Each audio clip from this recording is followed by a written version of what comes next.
treneri, kaip įvertintumėt savo auklėtinių pasirodymą šiandien? Vienareikšmiškai puikiai, kadangi kai pergalė laimi visą laiką žaidėjo, ne treneris. Kadangi jie laimėjo, tai vertinu tik puikiai, nuostabiai. Galbūt kur išvelgiat pagrindinės pergalės savo priežastis, būtent kas labiausiai pradžiugino šiandien? Pradžiugino jaunimas, sakykime. Pradžiuginom pataikė puikiai tritaškius. Ar gal, sakykime taip, pasitaisysiu, pradžiugino tritaškių pataikymas, kuris pas mus buvo sezono pradžioje labai prastas. O šiandieną metėm, kaip matėt, gan neblogai.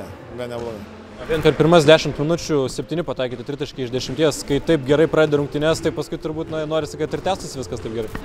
Žinoma, taikliai 10-tuką taip, kai taip pataikai ir pradedi gerai rungtynes, kartais tai padaro kelią į pergalę. Tiesiog.